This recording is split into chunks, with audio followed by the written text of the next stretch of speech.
د ازموینې اړوند ځینې مهم اسناد دي چې د یو ګډونوال لپاره لازمي او ضروري ده او په ده باندې باید پوه شي چې هغه یو د امتحان یا د ازموینې د شمولیت کارت ده چې د ازموینې ملي ادارې لخوا وروسته د ثبت او رجستر نه دا ورته جوړیږي. د تذکره ده چې دا باید اصلي تذکره د ځان سره ولري. بل کوډ رشته ده چې دا هم د ازموینې ملي ادارې لخوا د لوړ زده کړو وزارت سره په همغږي او د اړوندو پوهنتونو هغه ډپارټمنټونه رشتې او کوډونه دلته مشخص کیږي. همچنان په دوی کې ظرفیت د جذب مشخص وي چې وروسته تشریح کیږي. د ازموینې کتابچه یا د پوښتنې کتابچه ده چې په دوی کې پوښتنې وي د امتحان او ورسره ځوابپاڼه ده چې دا د ازموینې ملي ادارې لخوا آماده کیږي چې هر یو جدا جدا بیا تاسو ته تشریح کوو. لومړی د ازموینې د شمولیت کارت ده. لکه څرنګه چې تاسو دلته ګورئ په دې کارت کې څو شیان دي. اول د ازموینې د ګډونوال یا د فارغ شهرت پکې درج ده چې نوم د پلار نوم د نیکه نوم، ورپسې ټلیفون نمبر ده، ورپسې هم تاسو دلته ګورئ چې عکس ده او د عکس لاندې دلته آی ډي نمبر ده چې دا آی ډي نمبر د ازموینې ملي ادارې په سیستمو کې دلته ثبتیږي او لاندې ورسره بارکوډ ده چې په دې بارکوډ باندې هغه سیستمونه او د نمبر په اساس د عکس په اساس دا به پیژني. په دې ساحه کې هم دلته په کارت کې د امتحان نیټه او د بایومټریک وخت ورته مشخص شوی وي. دلته د امتحان نوعیت ورته مشخص شوی وي، د امتحان ژبه ورته مشخص شوی وي او په همدې ترتیب د امتحان ورکولو یا ځای مشخص شوی وي ورته چې په کوم اتاق کې په کوم تعمیر په کومه ساحه کې مشخص دي. یعنی یو ګډونوال د دغه سند نه پرته نشي کولی په امتحان کې ګډون وکړي. دا د شمولیت کارت چې د ګډونوال د فورم په اساس دلته جوړیږي او مخکې د امتحان نه ورته توضیح کیږي. د امتحان په ورځ د موجودیت شرط ده، د په اساس یا د پر هویت دی په ازموینه کې شاملیږي. وروسته دغه نه دلته چې تاسو ګورئ دا د پوښتنو کتابچه ده یا د سوالونو کتابچه ده چې د سوالونو کتابچه هم لکه څرنګه چې تاسو ته معلومات ده په عمومي کانکور کې د 12م صنف د فارغینو لپاره معمولا 160 سواله وي چې دا 160 سواله په څو برخو باندې تقسیم شوي دي چې دلته بیا تاسو ته تشریح کیږي چې د هر برخې نه د هر بخش نه څو سواله دي. په دې کتابچه کې دلته په اول سر کې تاسو ګورئ چې د ازموینو د ملي ادارې هغه لوګو یا نښه ده چې په دوی کې څوک جعل یا تقلب ونه کړي. لاندې ورسره د فورم نمبر ده چې هر داوطلب یا ګډونوال د شمولیت په کارت کې او د پوښتنو په کتابچه کې او په همدې ترتیب په ځوابپاڼه کې دغه نمبر لري چې دا عین نمبر یا مشابه نمبر ده. وروسته دلته یو بل جدول ده چې په دې جدول کې د پوښتنو بخشونه دي لکه ریاضي ده، طبیعي علوم ده، دینی او اجتماعي علوم ده، السنه او جیولوژي ده چې د هر یو لپاره دلته وخت مشخص کړی، د سوالونو تعداد مشخص کړی. نو ګډونوال د په اساس دا کتابچه ورته توضیح کیږي. دلته بیا هم آی ډي ذکر شوی. د پوښتنې کتابچه د ازموینو ملي ادارې چې هلته یو خاصه د ازموینو کمیټه لري چې د پوهنتونونو استادان په هغې کې عضویت لري. په ځانګړي شرایطو او د قرنطین په شرایطو کې هلته سوالونه جوړیږي د مکتب د نصابو سره سم په مختلفو مضامینو کې په امنیتي تدابیر او قرنطیني شرایطو باندې پوښتنې جوړیږي. وروسته بیا کله چې دا چاپ یا پرنټ کیږي په بکسونو کې په منظمه توګه مهرلاک کیږي او د ازموینې صحنې ته انتقالیږي چې بیا د ګډونوالو یا د شاګردانو په حضور کې او د لوړپوړو چارواکو او مسؤلینو په حضور کې دا بکس بیا خلاصیږي او اسناد بیا ګډونوال یا داوطلبانو ته توضیح کیږي. بل سند چې دا هغه ځوابپاڼه ده لکه څرنګه چې تاسو دلته په دې تصویر کې ګورئ یا په عکس کې ګورئ. دا ځوابپاڼه چې ده د ازموینو ملي ادارې د تخنیکي ټیم لخوا د هر ګډونوال د آی ډي نمبر او د ډک کړي فورمې په اساس په دقیق او منظمه توګه دا ډکیږي. دلته دا نمونه ده سپین ده خو هغه ورقه چې بیا تاسو ته په امتحان صحنه کې راځي دلته به د تاسو شهرت، نوم د پلار نوم د نیکه نوم، ټلیفون نمبر او ورسره په دې جدول کې آی ډي نمبر، دلته مو عکس، دا مکمل په چاپ شوي بڼه په رنګه بڼه به دا چاپ او وروسته د پروسس نه به تاسو ته صحنې ته انتقال شي چې دا ورقه هم وروسته بیا تاسو ته تشریح کیږي. د چاپ نه وروسته دا په بکسونو کې په مورلاک ډول دا مورلاک کیږي. دا ورقې 3 برخې لري چې هره برخه به جدا جدا تاسو ته تشریح شي. البته یو یادونه دلته کوو چې دغه ځوابپاڼه چې ده دا ورقه چې ده دا یو دانه هر داوطلب ته چاپیږي. یعنی هر ګډونوال چې کله په کانکور ازموینه کې د ګډون ثبت نام یا ثبت کوي یا نوملیکنه کوي د هغه لپاره یو دانه داسې ورقه جوړیږي، یعنی دا دویم ورقه نه لري او دا کمپیوټرایز او ډیجیټلایز ورقه ده چې دا په سیستم باندې جوړ شوی، بارکوډ لري، ډیزاین لري او د ورقې په دې ساحه کې بیا دلته خاص ټایمینګ لري چې د هغه په واسطه بیا دا د OMR ماشین باندې لوستل کیږي. نو بنان وروسته بیا تاسو ته هدایت کیږي چې په دې ورقې سره باید ګډونوال ډیر احتیاط وکړي ترڅو دا ورقه ته خراب نشي. د ورقې پورتنی یا پسنی برخه ده لکه څرنګه چې دلته په دې تصویر کې هم تاسو ګورئ د ورقې یا د ځوابپاڼې ورقې په پسنی برخه کې عکس ده د ګډونوال، لاندې شهرت ده، نوم د پلار نوم او د نیکه نوم، دې خواته ټلیفون نمبر ده او لاندې دلته یو تعهد لیکل شوی چې ګډونوال دغه کوم شهرت چې ده چې د فورم کې ډک کړی دلته یو تعهد کوي چې دغه فورم چې زه ډکوم یا امتحان ورکوم دا په کامل دقت او په کامل اطمینان سره دا ډکوم چې په دې کې څه مشکل نه وي چې وروسته بیا دا وکړي، ځکه په دې ورق کې د لاسوهنې او د تغییر هېڅ امکانات نشته. په دغه برخه کې دلته یو موضوع لیکل شوی چې امضای ممتحن، یعنی د ممتحن استاد هغه استاد چې په صنف کې ولاړ ده او د تاسو نه امتحان اخلي د دې امضا کیږي چې هغه ممتحن استاد هم د چوکاټ په منځ کې باید یو وړه امضا وکړي چې د چوکاټ نه بهر نشي. په همدې ترتیب بیا په اصلي ورقه کې د ده لاندې یو بارکوډ هم موجود ده چې په هغه باندې ماشین دا ورقه پیژني یا یې تشخیص کوي. دې خواته لیکل شوی امضای داوطلب، یعنی هر څوک چې امتحان ورکوي یا ګډونوال یا هغه شاګرد چې امتحان ورکوي دا به د دغه چوکاټ په منځ کې یو وړه امضا کوي د همدغه خط په سر چې امضا یې د چوکاټ نه بهر نشي په همدغه مستطیل شکل کې. لاندې دلته ګډونوالو ته د ورقې د تورولو یا د ځوابونو د تورولو هغه طریقه ښودلي، لکه څرنګه چې دلته تاسو ګورئ دې خواته لیکلی طرز سیاکردن یعنی د تورولو طریقه، لاندې بیا سیاکردن درست یعنی د ښه تورولو یا د صحیح تورولو طریقه دا ده چې څلور دایرې چې دي په هغه ځوابونو کې په ردیف کې هغه یوه دایره یا یوه جواب چې صحیح ده هغه به تاسې په مکمله توګه ډکوئ چې دایره به خالی پاتې نشي او په همدې ترتیب اضافي رنګ یا اضافي خط د دایرې نه بهر هم نشي. ورسره دې خواته د غلطو تورولو هغه طریقه ده که چیرې یو څوک خپله ځوابونه په ردیف کې په دې شکل نیمه توروي یا یې چلیپا علامه ږدي یا د سوادصحیح علامه پکې ږدي ټک مارک علامه او یا هم نیمه دایره توروي یا نیم دایره توروي. د ازموینو په ملي اداره کې چې کوم سیستم موجود ده یا OMR ماشین یا د نمرو د ورکړې ماشین چې ده هغه ماشین بیا دغه ځوابونه نشي لوستی، نو بنان هغه نمره نه اخلي. ښه طریقه یې دغه ده چې بیا په اړونده ازموینو کې د امتحان په صحنه کې مربوطه استادان هم تاسو ته په دې اړه بیا رهنمایي کوي. د ځوابپاڼې منځنۍ برخه ده چې په هغه کې هم ځینې مشخصات دي لکه څرنګه چې تاسو په دې تصویر کې ګورئ.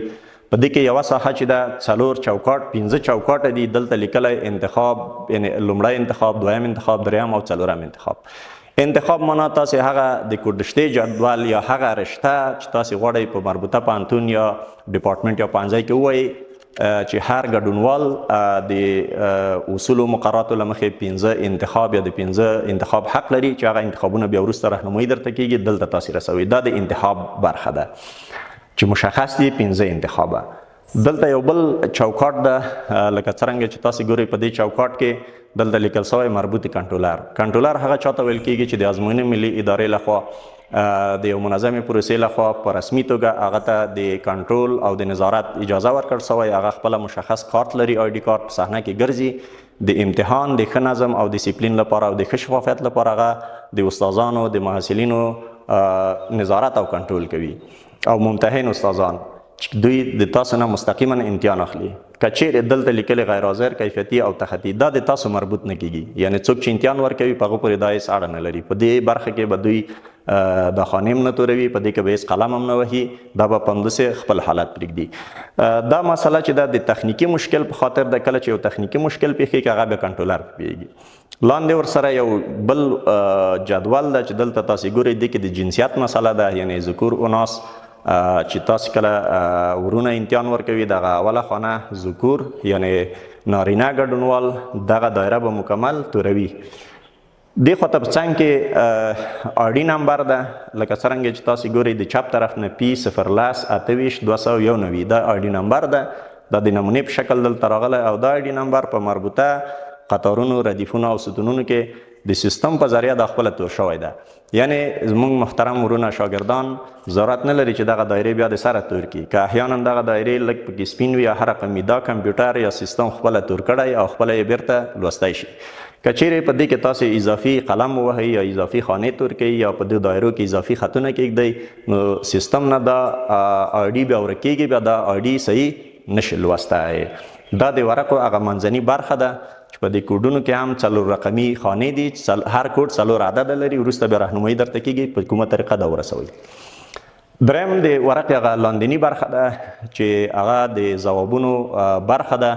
چې د ریاضیاتو نه شروع کېږي، طبیعي علوم، اجتماعي او دیني علوم، السنه او جیولوژي، چې دا هم څو ځانګړتیاوې لري. د دوی یو مشخص او اساسي ځانګړتیا، یو مهم خبره په دوی کې دا ده چې تسلسل د شمارې دي، چې د اولې شمارې نه شروع شوی اول، دویم، دریم تر 160 پورې. بیا بل مهم خبره په دوی کې دا ده چې په هر ردیف کې 4 دایرې لري. لکه اول سوال ده، دلته لیکل شوی اول دایره، دویمه دایره، دریمه دایره او 4مه دایره. مثلا کله چې تاسو ته کتابچه درکول کېږي د ریاضي په بخش کې، که اول سوال صحیح وي دلته به اول د سوال شماره هم تاسو ګورئ، ورپسې جواب ګورئ. که چیرې دریم جواب صحیح وي دغه دریمه خانه به ورته څه کوئ، توروئ. ورپسې دویم سوال ته ځئ په همدې ترتیب تر 160 پورې. نو هیله ده چې ګډونوال په دغه ساحه کې دقت وکړي چې ترڅو هغه هر سوال د شمارې په اساس په خپل ردیف کې په خپل جواب کې هغه مربوطه ستون ته ورسوي. که چیرې دغه شمارو تسلسل ورنه ګډوډ سي یا خراب سي، د اول سوال جواب په دویم کې ورسیږي، په همدې ترتیب تر 160 پورې ټول جوابونه یې ګډوډ کېږي. ولو که دا خپل جوابونه صحیح حل کړی وي چې دلته یې غلط رسولی، سیستم بیا په هغه غلط طریقه د پارچه لولي. په دې کې څو برخې دي. په دې ځواب پاڼې کې د شمیرې چې دي د 160 سوالو چې دي، له اول سوال نه تر 43 سواله پورې چې دا د ریاضي سوالونه دي، ورپسې له 44 سوال نه تر 15 سواله پورې د طبیعي علومو سوالونه دي چې په دې کې فیزیک ده، کیمیا ده او بیولوژي ده. له دې نه وروسته د 80 سوال نه تر 140 سواله پورې د ټولیزو علومو یا اجتماعي علوم او دیني علومو سوالونه دي. له دې نه وروسته بیا د 115 نه تر 160 سواله پورې د السنې چې په هغه کې دري او پښتو او ورسره د جیولوژي مضمون سوالونه دي. چې په دې پارچه کې هم کله چې د تاسو امتحان خلاصیږي یا شروع کېږي، د امتحان په جریان کې د